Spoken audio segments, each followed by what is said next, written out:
graça e a paz do Senhor Jesus Cristo seja com cada um dos irmãos. Queria convidar os irmãos a abrir suas Bíblias, o livro de Atos.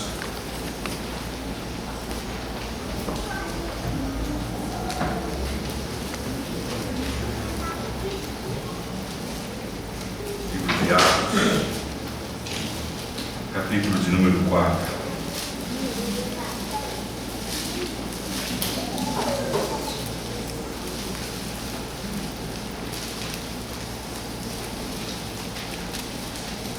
Vamos ler o versículo de número 23 até o versículo de número 31.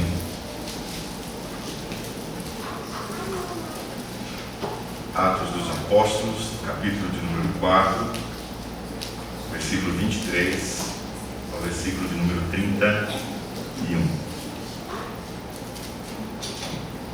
Uma vez soltos, procuraram os irmãos e lhes contaram quantas coisas lhes haviam dito os principais sacerdotes e os anciãos.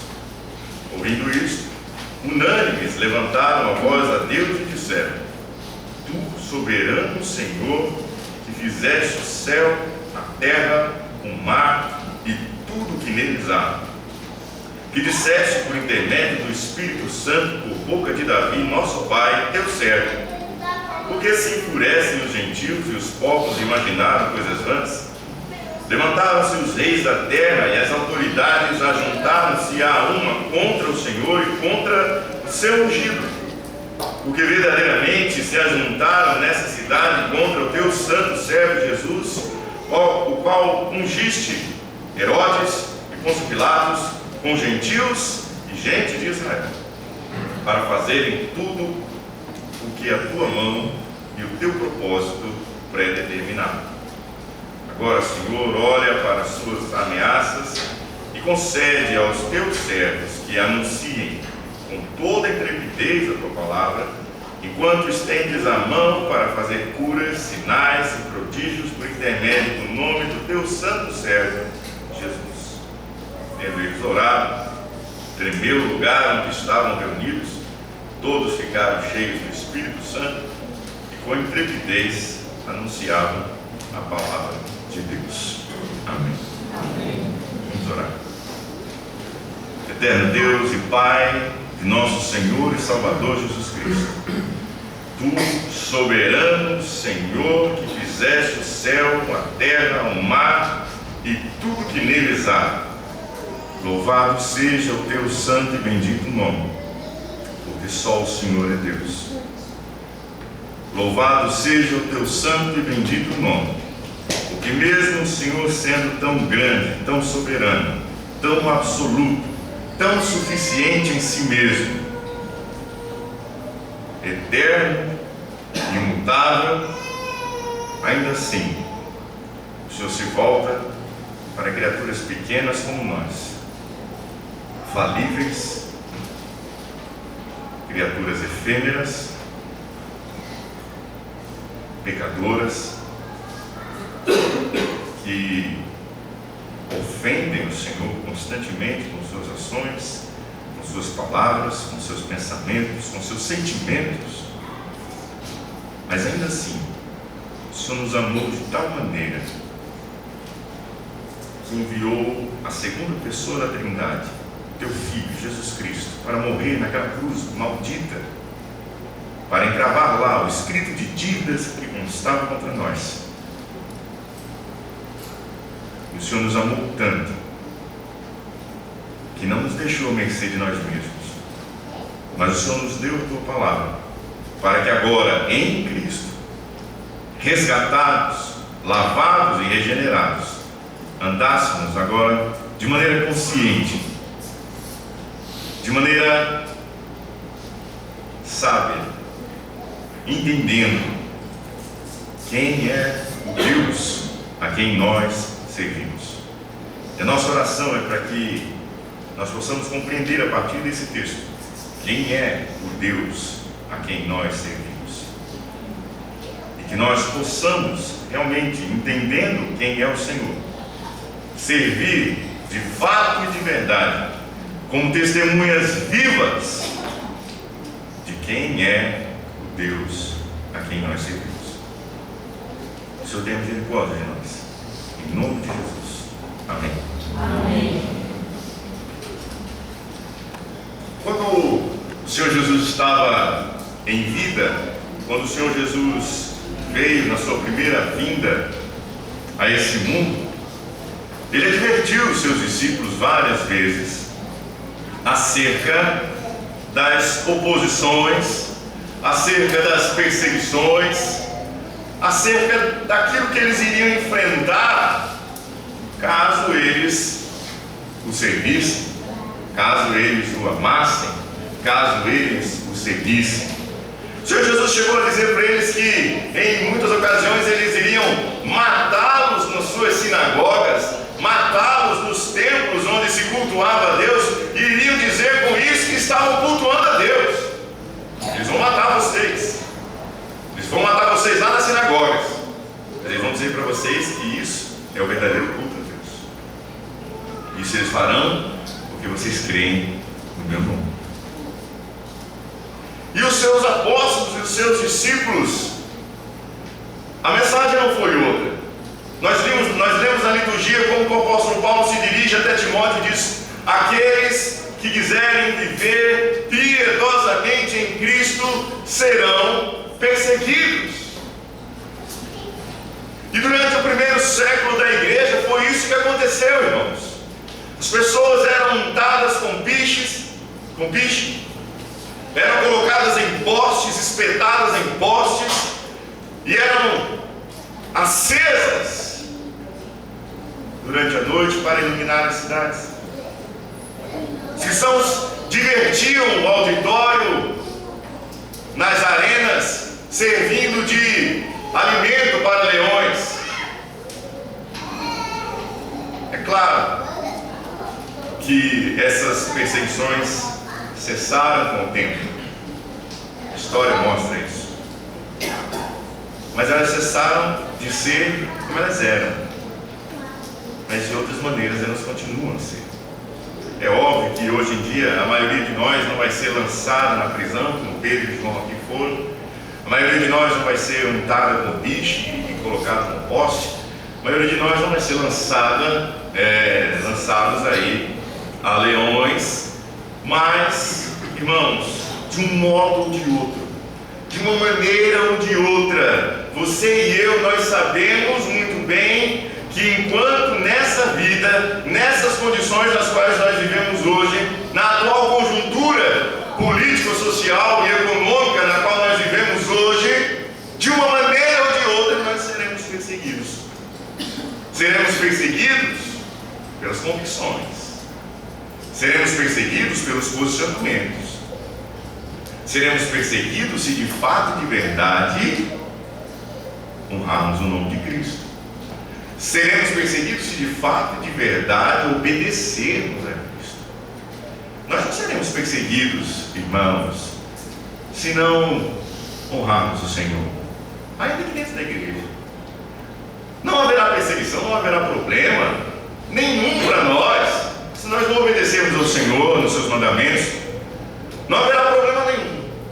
Mas se nós tomarmos a firme convicção de obedecer ao Senhor naquilo que Ele requer de nós, sim, nós vamos enfrentar a oposição. E esse texto, ele fala exatamente dentro desse contexto de perseguição, desse contexto de oposição. Esse texto, ele vai ensinar, na realidade, o que fazer diante dessas oposições, o que fazer diante dessas perseguições. Veja, o contexto maior começa lá no capítulo 3.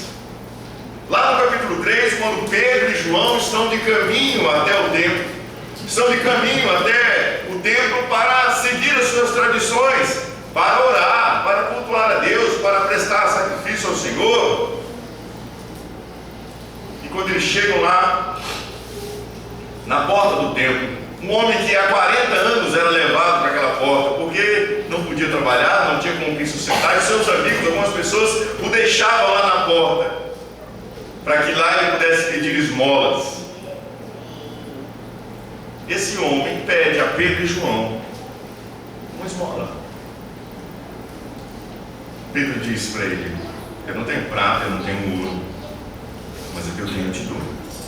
Em nome de Jesus Cristo, Nazareno, levanta-te e anda. E naquele mesmo momento, algo extraordinário aconteceu, algo fora do comum aconteceu. Um homem que há 40 anos não caminhava, um homem que tinha era coxo, né? Não tinha nervadura, não tinha musculatura, não tinha condição alguma de se colocar em pé, se coloca em pé de um salto e entra com Pedro, com João dentro do templo e começa a cultuar a Deus. E aquilo provocou admiração, aquilo provocou espanto, né? E reconheceram, diz o versículo 10 do capítulo 3, ser ele o mesmo que esmolava assentado à porta formosa do templo. Se encheram de admiração, assombro, né? Lá no versículo 22 do capítulo 3 vai dizer que há 40 anos aquele homem fazia essa coisa. Ele se sentava lá na porta do templo e nele se operou essa obra miraculosa. E Pedro, da mesma maneira como aconteceu lá em Atos 2, né? Quando aquelas línguas, né, de fogo desceram ali, aquelas labaredas de fogo desceram em forma de língua. Na realidade o texto original diz isso: labaredas de fogo em forma de língua desceram ali, e aqueles homens passaram a falar em outros idiomas, em outros dialetos. Não era uma língua estática, não era uma língua de anjo, o texto deixa bem claro isso. Passaram a falar em outros idiomas, passaram a falar em outros dialetos. Então todo o povo também se encheu de admiração e espanto. E o apóstolo Pedro se levanta: olha, esses homens não estão bêbados. E aí o apóstolo Pedro prega a sua palavra, a palavra de Deus.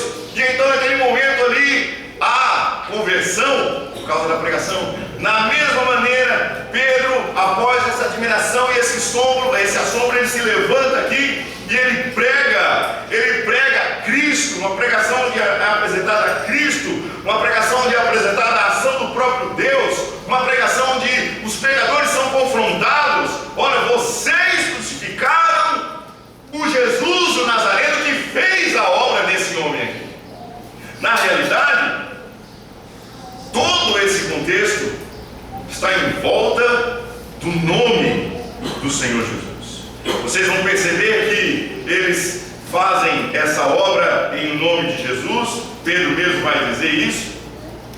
Não foi ele nem João que fizeram, mas foi o Jesus a quem eles crucificaram. E os escribas, os fariseus, os anciãos, né, os sumos sacerdotes, eles vão prendê-los.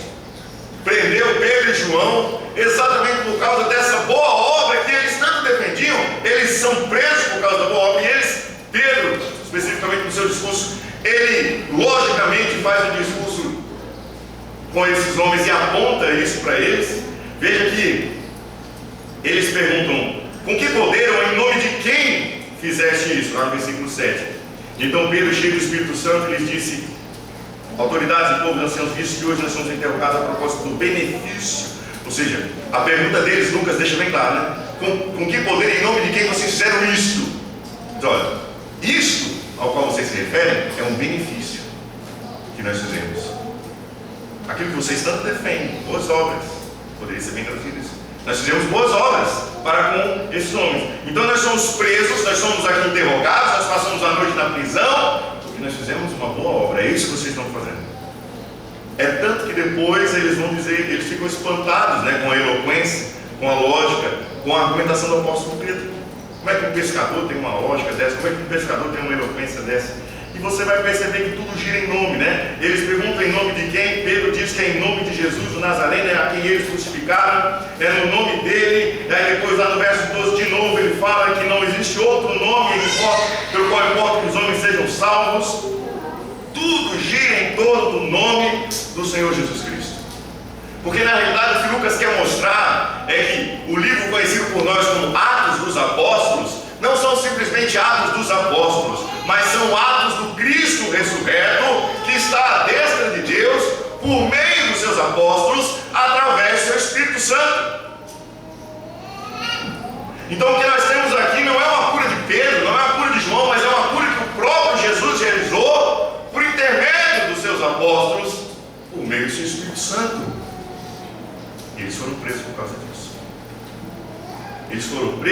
foram interrogados, eles foram questionados, eles foram ameaçados. Olha, o que é ameaçado? O mesmo sinédrio que prendeu João e Pedro e questionou tudo isso que questionaram, é o mesmo sinédrio que há alguns meses atrás havia declarado e decretado a morte do Senhor Jesus Cristo. O que é que o Senhor Jesus Cristo pregava? O reino de Deus, a ressurreição. O que é que Pedro e João estavam pregando? O reino de Deus e a ressurreição em Cristo Jesus. É importante você se lembrar disso. É muito importante sobre esse sinédrio você saber também como se compunham, né?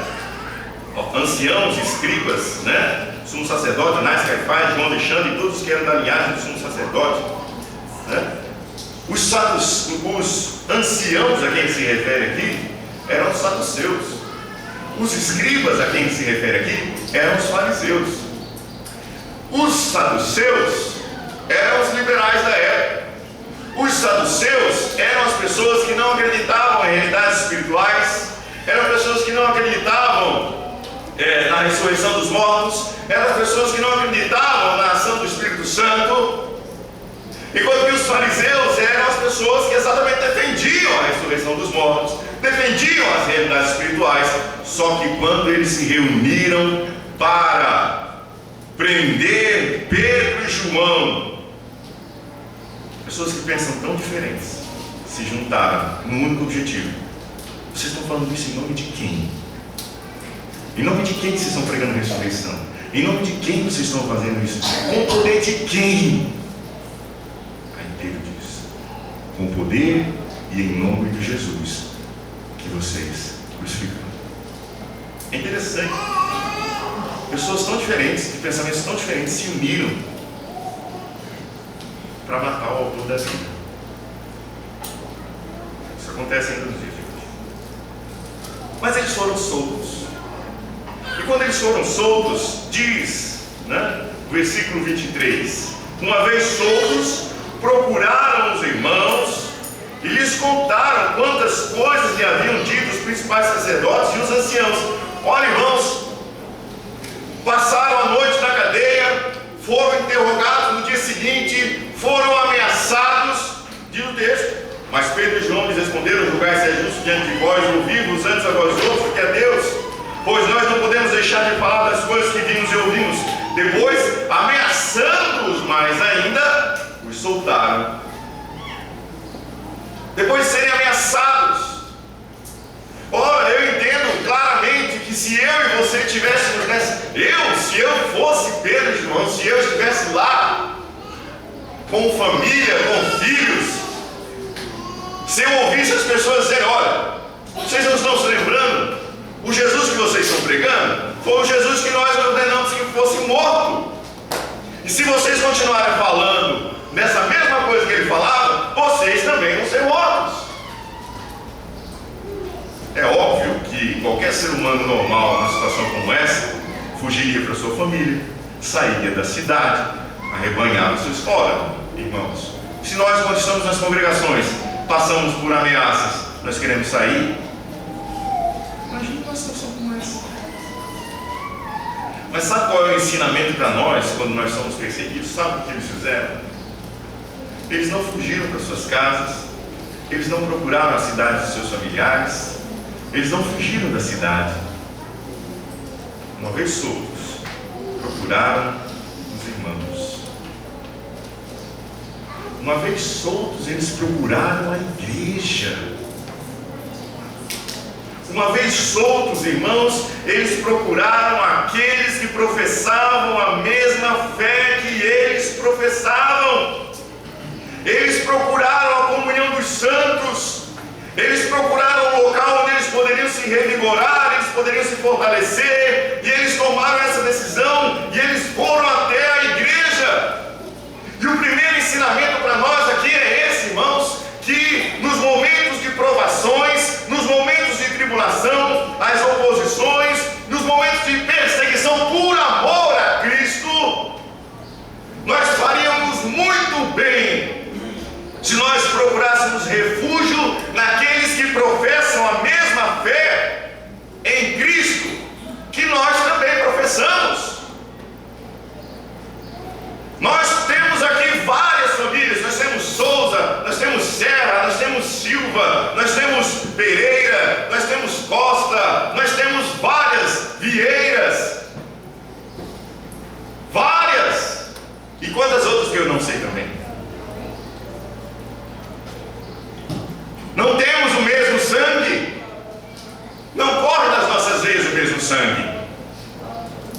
mas habita no nosso coração o mesmo Espírito. E isso é maior do que o sangue. Isso é mais forte do que o sangue. Habita em nós o mesmo Espírito Santo da promessa. É por isso que o Senhor Jesus diz: eu não vim trazer paz, eu vim trazer espada. Porque muitos de vocês sabem o que é enfrentar perseguição dentro da própria casa por professar a fé em Cristo. Eu vim separar o homem do seu pai, a filha da sua mãe. Por quê? Porque alguns vão professar. Talvez você na sua casa seja o único a professar a fé em Cristo, e você sabe como é que você é tratado por causa disso. Mas sabe aonde você vai encontrar fortaleza? Sabe aonde você vai encontrar refúgio? Sabe aonde você deve encontrar um refúgio? É aqui. Porque aqui está a família daqueles que pregam, daqueles que confessam a fé em Jesus Cristo. Foi isso que os apóstolos fizeram. Eles procuraram uma família da fé, e eles se juntaram, e eles relataram, eles contaram tudo. Olha, nós fomos ameaçados, nós fomos presos, nós estivemos com ele, eles nos acuaram, eles nos interrogaram, contaram. Nós às vezes nós ficamos, eu não sei se é vergonha, eu não sei se é medo de, talvez isso deva ser um assunto que deva ser tratado, porque muitas vezes nós não sabemos viver como família, né? Vivemos mais como vizinhos fofoqueiros que como família. Talvez por isso exista medo entre os irmãos, receio entre a família de Cristo de relatar os seus problemas uns aos outros.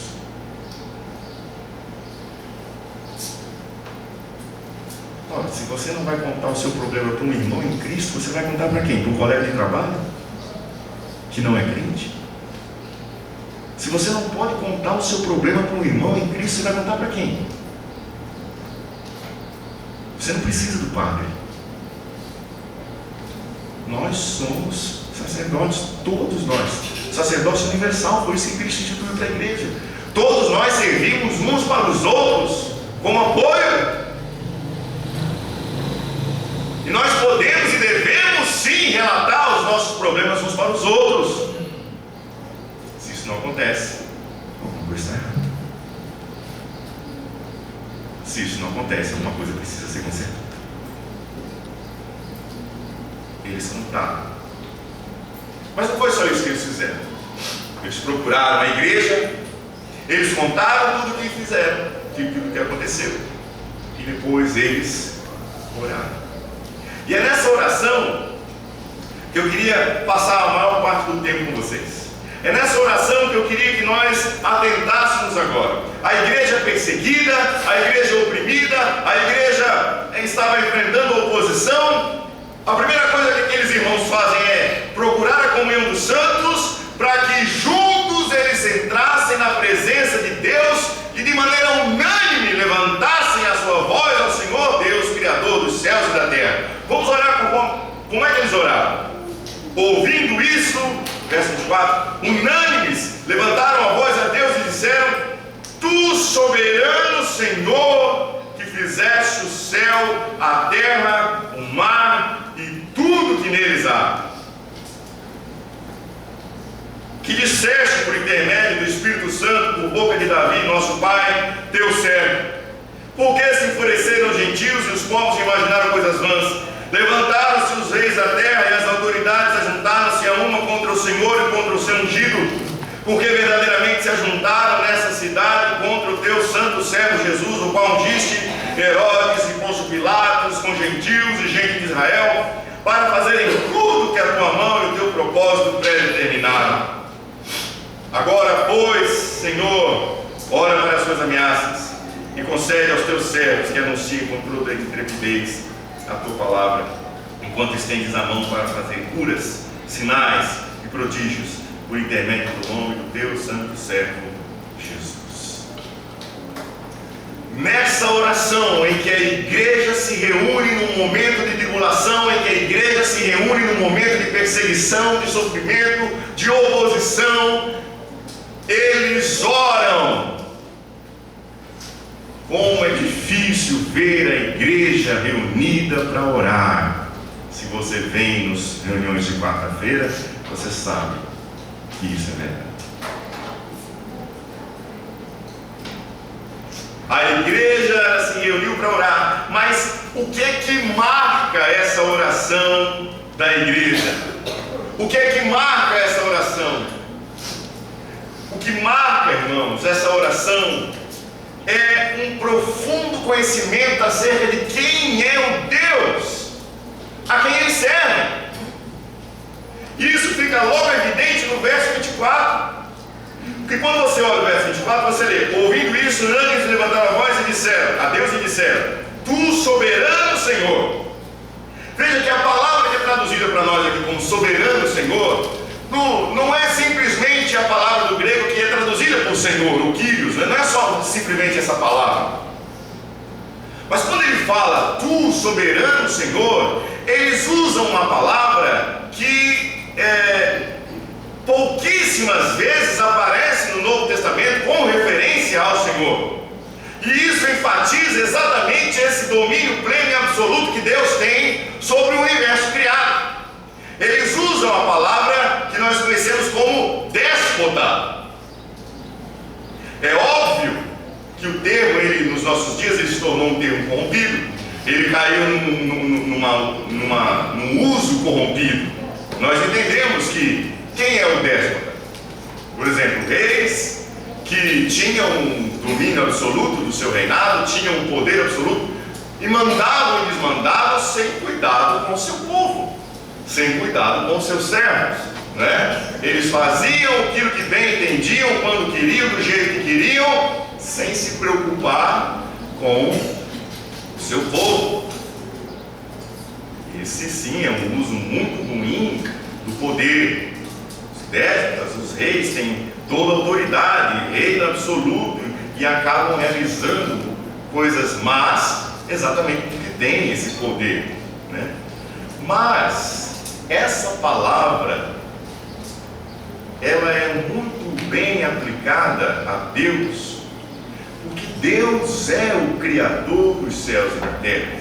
Ele é um déspota, no sentido positivo da palavra, no sentido de que Ele tem todo o poder, no sentido de que Ele tem todo o domínio, no sentido de que Ele tem toda a autoridade, no sentido de que Ele é sim o Senhor absoluto. E então os nossos tradutores, eles utilizaram duas palavras para traduzir essa palavra déspota, né? Soberano Senhor, para tentar transmitir essa ideia da plena soberania, do absoluto governo, da total autoridade daquele que criou os céus e a terra e tem toda a criação sob o seu domínio. O Salmo 24 diz: ao Senhor pertence a terra e tudo que nela se contém, o mundo e os que nele habitam. Ele é o déspota, Ele é o dono de tudo, Ele é o Criador de todas as coisas. Então, querendo você ou não, você tem um dono. Querendo você ou não, alguém está acima de você e tem um poder muito maior que o seu, e pode fazer coisas inimagináveis. Essa palavra é aplicada ao Senhor, o Senhor absoluto do universo, o déspota. Ele não é simplesmente um Senhor qualquer, mas Ele tem todos os domínios, Ele tem toda a autoridade, todos os poderes, mais do que todos. E aquela igreja, naquele momento, quando se reúne para orar, naquele momento de oposição, ela sabe quem é o Deus a quem ela serve. Ele é o Senhor Todo-Poderoso, Criador dos céus e da terra. Ele é o soberano. Ele é quem tem toda a autoridade. A igreja sabia disso. Mas não é só o todo-soberano, o todo-poderoso da criação, mas eles continuam, e a partir do versículo 25, ele vai mostrar que não é só da criação que Ele é o todo-soberano, mas Ele é o todo-soberano na revelação também. Veja como Ele diz: que disseste por intermédio do Espírito Santo, por boca de Davi, nosso pai, teu servo, porque se enfureceram os gentios e os povos imaginaram coisas vãs? Levantaram-se os reis da terra e as autoridades ajuntaram-se a uma contra o Senhor e contra o seu ungido. Onde é que está escrito isso? Salmo 2. Salmo 2, irmãos. Há séculos atrás, eles conheciam a Escritura, eles conheciam a Bíblia, eles conheciam Deus todo soberano a quem serviam. Eles sabiam que Ele era o Senhor da criação, soberano. Eles sabiam que Ele era o Senhor soberano da revelação, da Escritura. Eles conheciam a palavra do seu Deus. E eles citaram aqui, que disseste por intermédio de boca de Davi, nosso pai, citaram o Salmo de número 2. Ou seja, o que é que eles estavam colocando, o que é que eles estavam dizendo aqui? A igreja ali reconhece que foi por intermédio do Espírito Santo que Davi escreveu o Salmo 2, onde ele profetiza esse complô que eles iriam realizar, iriam fazer contra o Senhor Deus e contra o seu ungido. E o Salmo, irmãos, se cumpre agora, ali no período daqueles apóstolos.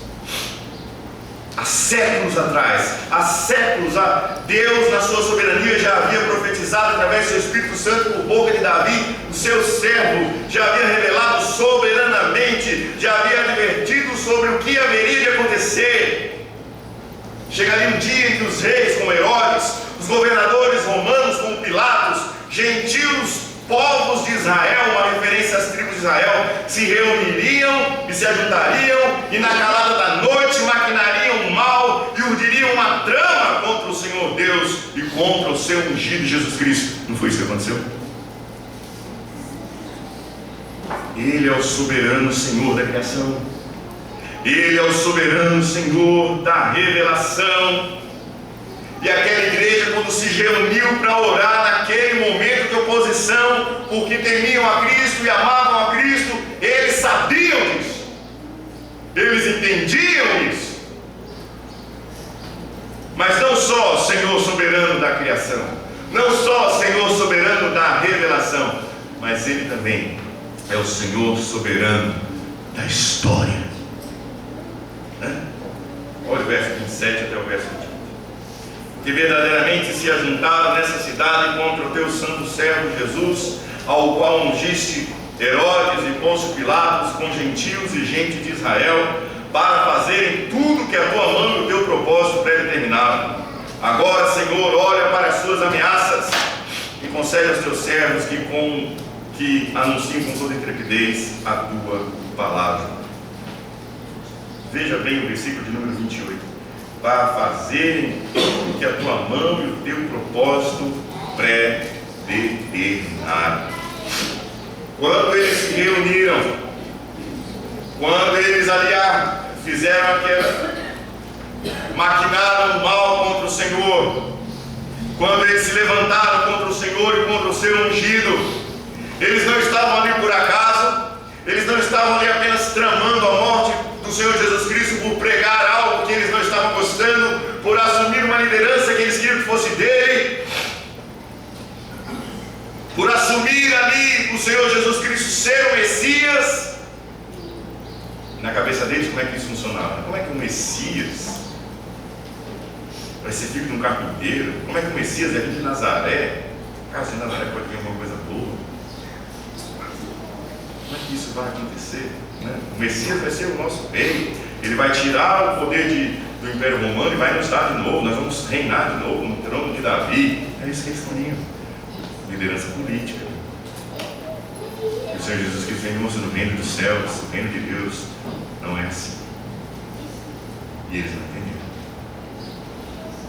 Então, irmãos, quando eles se reuniram, quando eles tramaram, quando eles fizeram tudo aquilo que fizeram contra o Senhor e contra o seu ungido, eu não estou desculpando eles aqui, eles não são aliviados, mas eles estavam ali agindo de maneira ímpia, de maneira iníqua, de maneira vil, condenando o justo, trocando o criminoso pelo autor da vida, sentenciando a morte, o único que pode comunicar a vida, e na responsabilidade humana fazendo aquilo que era iníquo. inimigo, tramando mal contra o ungido de Deus, mas eles não estavam fazendo nada mais do que a mão e o propósito de Deus haviam pré-determinado. Porque o Senhor soberano da criação é o Senhor soberano da revelação e é o Senhor soberano também da história. Eles estavam simplesmente colocando em execução aquilo que o próprio Deus havia planejado na eternidade. E o que é que Deus planejou na eternidade? Quando, através da morte de Cristo, da fraqueza, da obediência do seu Filho, sentenciado à morte na cruz do Calvário, ele triunfou contra principados e potestades. Cristo, na sua morte, derramou o seu sangue para purificar pecadores dos seus pecados, para salvar os eleitos, para salvar aqueles que de fato pela eleição confiam nele e na obra redentora e expiatória que ele realizou na cruz do Calvário, para que pecadores como eu e como você hoje pudessem fazer parte dessa mesa, mostrando que em Cristo estão em comunhão com Deus, mostrando que em Cristo, pelo sangue derramado, estamos do lado de dentro da casa. Por isso que Deus na eternidade planejou. Quando aqueles homens se reuniram e maquinaram o mal, eles estavam cumprindo os decretos de Deus. Claro, lembre-se, não estou desculpando eles, nem aliviando eles. Eles estavam de maneira iníqua, de maneira vil, matando o autor da vida, preferindo um assassino do que o doador da vida. Responsabilidade humana não isenta a soberania de Deus, e a soberania de Deus não isenta a responsabilidade humana. Eles eram pecadores, maus, fizeram o mal.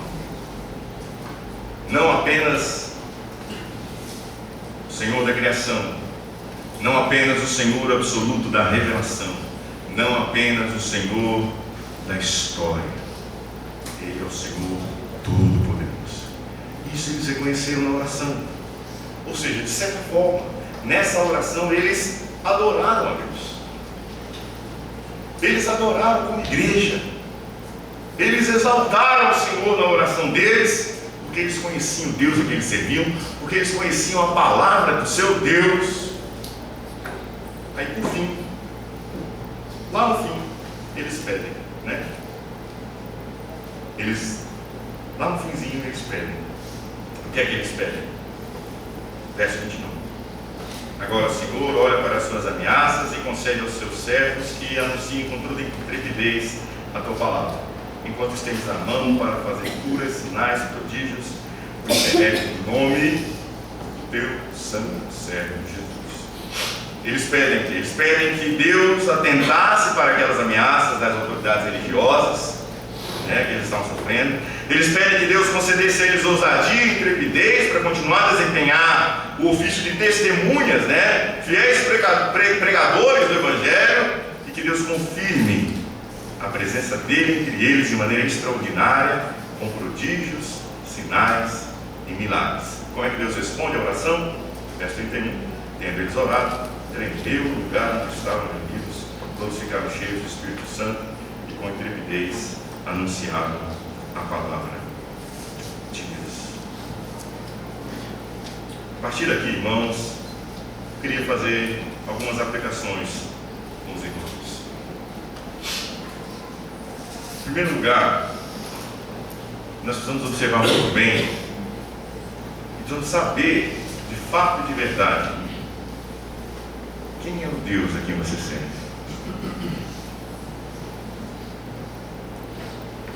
Quem é o Deus a quem você serve? Será que você conhece a Deus? Será que você sabe que Deus é o soberano? Será que realmente você entende que Deus ele é o soberano? Porque quando nós passamos por aflições, quando nós passamos por tribulações, oposições, seja lá de qual área, que espécie ela for, a primeira coisa que nós fazemos é nos desesperar. Eu falo isso por mim. Nós nos desesperamos, nós nos inquietamos, nós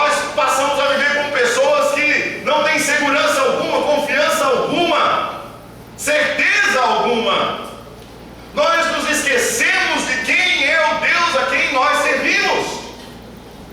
Nós nos esquecemos que Ele é o déspota, que Ele é o soberano de tudo e de todos, que Ele está acima de tudo e de todos. Quem é o Deus a quem você conhece, irmãos? Quem é o Senhor da palavra? E como você tem se submetido a Ele? Como você tem se dobrado diante dEle? Quem é o Deus que os seus filhos conhecem? Quem é o Deus que você apresenta para os seus filhos? Será que o Deus que você apresenta para os seus filhos é o gênio da lâmpada, que está sempre pronto para fazer as suas vontades? Será que o Deus que você apresenta para os seus filhos é o Deus que está sempre pronto, é aquele que não castiga, que não pune, que é sempre bonzinho? Você está se esquecendo de atribuir a Deus o atributo dele da justiça, da ira. Será que seu filho conhece esse Deus soberano, que ainda que venha nos punir, continua sendo Deus? Ou será que quando seu filho for um adulto, e aí ele perdeu o pai, ou alguma coisa der errado na vida dele, ele vai sair da igreja e vai culpar a Deus? Mas sabe por que ele vai fazer isso? Porque você nunca ensinou para ele quem é Deus. Você nunca disse para ele que o Deus Todo-Poderoso, Criador do céu e da terra, tem todo o poder e autoridade para fazer todas as coisas segundo o beneplácito da sua vontade. Seu filho sabe disso? Seus filhos conhecem esse Deus? Na autoridade representativa que você, como pai, tem exercido dentro da sua casa, seu filho vê em você o temor a esse Deus? Ou você está preocupado mais com aquilo que a psicologia diz? Ou você está preocupado com aquilo que a sociologia, a antropologia diz? Olha, não diga não para o seu filho. Não, você não precisa restringir tanto o seu filho. Não faça essas coisas.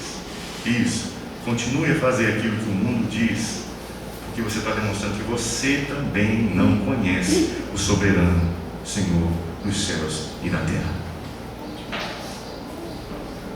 Aquela igreja, ela se reuniu para orar e conhecia o Deus a quem eles serviam, o Deus Todo-Poderoso. Essa igreja conhece o Deus a quem serve. Uma outra coisa que eles sabiam muito bem, que Deus, além de ser o Senhor soberano da criação, o dono de tudo, eles sabiam que era o Deus que se revela na palavra e que Ele é o Senhor soberano da revelação. Eles citaram aqui em Atos dos Apóstolos algo que foi escrito há séculos atrás, como comprovação daquilo que Deus estava fazendo. Você conhece o Deus da palavra? Você conhece a palavra de Deus? Você conhece o que a Escritura apresenta como sendo revelação do caráter santo de Deus? Essa igreja tem essa vontade, esse desejo de conhecer a Deus, segundo Ele se revela na sua palavra? Você sabe quem é o Deus da palavra? A pergunta é, se você sabe, por que você não obedece? Se você sabe a palavra, se você conhece essa palavra, por que tantos anos vivendo no pecado ainda? Por que tantos anos vivendo em desobediência? Por que tantos anos vivendo de maneira contrária a essa palavra? Se você sabe que Ele é o Senhor da palavra, que essa palavra é revelada à sua igreja, exatamente para que a sua igreja, nos momentos de oposição e dificuldade, se reunissem conhecendo essa palavra, sabendo que é dessa palavra que vem o revigorar das suas forças. Por quê? Por que não se alimentar constantemente dessa palavra? Por que não se debruçar constantemente sobre essa palavra? Por que não ansiar alimentar-se dessa palavra?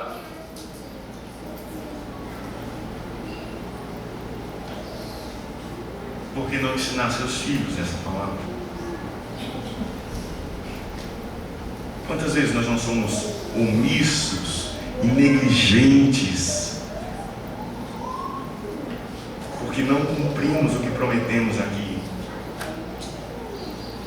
Porque como pais, nós vimos aqui na frente e nós dissemos assim: eu prometo ensinar a palavra para o meu filho, ler com ele, para ele. Por que nós não cumprimos isso? Se essa palavra é que vai exatamente guardar, proteger e revigorar a igreja e manter fiel a igreja. Uma outra aplicação, irmãos,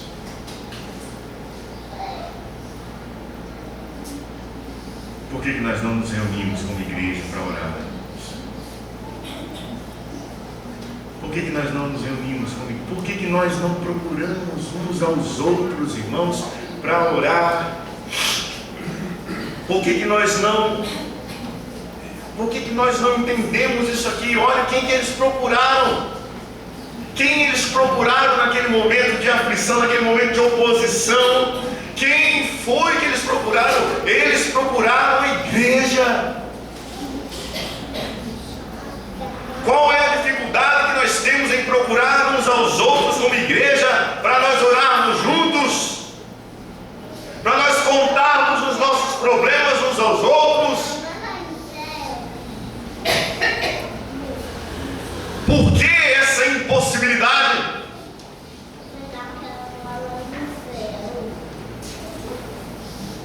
Se existem fofocas, se existe maledicência por causa disso, é preciso ser tratado. Fofoca e maledicência é tão quebra do mandamento quanto adultério. Não dirás falso testemunho é tão quebra do mandamento como não adulterarás.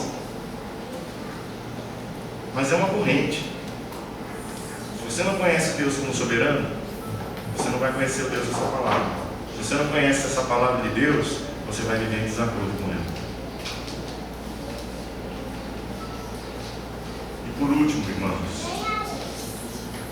nós fomos chamados para testemunhar de Cristo. Veja, testemunhar de Cristo não é entrar num site, não é entrar num blog e clicar: eu sou contra aquilo, eu sou contra aquilo, eu sou contra aquilo, eu sou contra aquilo. Isso não é testemunhar de Cristo. Isso é uma maquiagem legal. Mas testemunhar de Cristo é enfrentar o verdadeiro ostracismo. Não é que você vai ser antipático, não. É bem diferente disso. Não é ser antipático. Mas quando nós servimos a Cristo, quando nós somos obedientes a Cristo, nem sempre nós somos bem aceitos. Nem sempre nós vamos ser bem quistos. Isso é testemunhar de Cristo. Testemunhar de Cristo é muitas vezes não ser aceito dentro da própria família. Testemunhar de Cristo é muitas vezes não fazer parte das boas rodas da faculdade. Testemunhar de Cristo é muitas vezes não fazer parte das boas rodas do emprego. Testemunhar de Cristo muitas vezes, irmãos, é enfrentar dificuldades. Testemunhar de Cristo, irmãos, é testificar a obediência que você tem a Ele.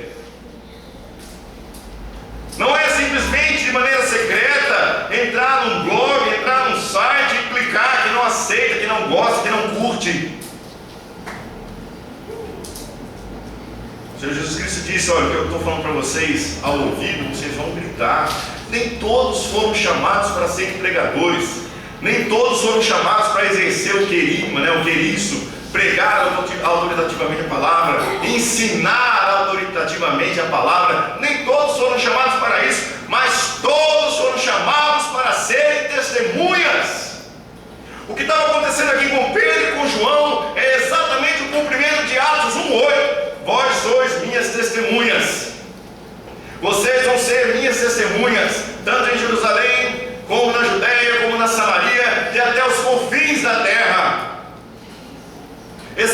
por conhecerem a Deus, exatamente por conhecerem a palavra de Deus, exatamente por saberem conhecerem essa soberania de Deus, foi que a igreja, no espaço de menos de um século, saiu de uma região remota da Palestina e, com o apóstolo Paulo, chegou até regiões da Europa, atravessou continentes, sem internet, sem celular, sem carro, sem avião, mas porque eles conheciam Deus, porque eles conheciam a palavra de Deus, porque eles obedeciam essa palavra e porque eles eram fiéis testemunhas de Cristo. Qual é o testemunho que você tem dado de Cristo? Qual é o testemunho que você tem dado do Salvador? É muito mais sério, irmãos, do que viver a política da boa vizinhança. Servir a Cristo exige sacrifícios. No primeiro século, se você era comerciante, se você dizia que era cristão, as pessoas deixavam de comprar com você. Você ia à falência.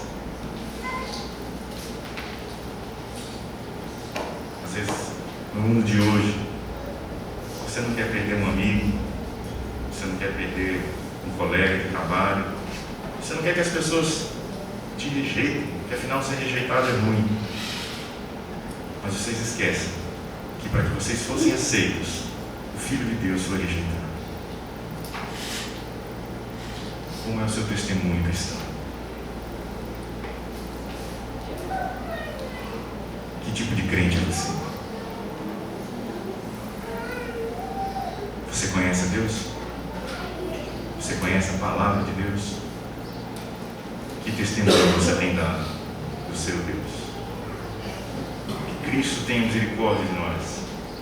Que o seu Espírito Santo, que habita no coração dos eleitos de Deus, possa levar você a testemunhar de maneira cada vez mais fiel, com temor e tremor, a respeito do Cristo ressurreto, que está à direita do Pai, com toda a autoridade e poder, e reina para sempre. Amém. Nós vamos agora, nesse momento, cantar um hino.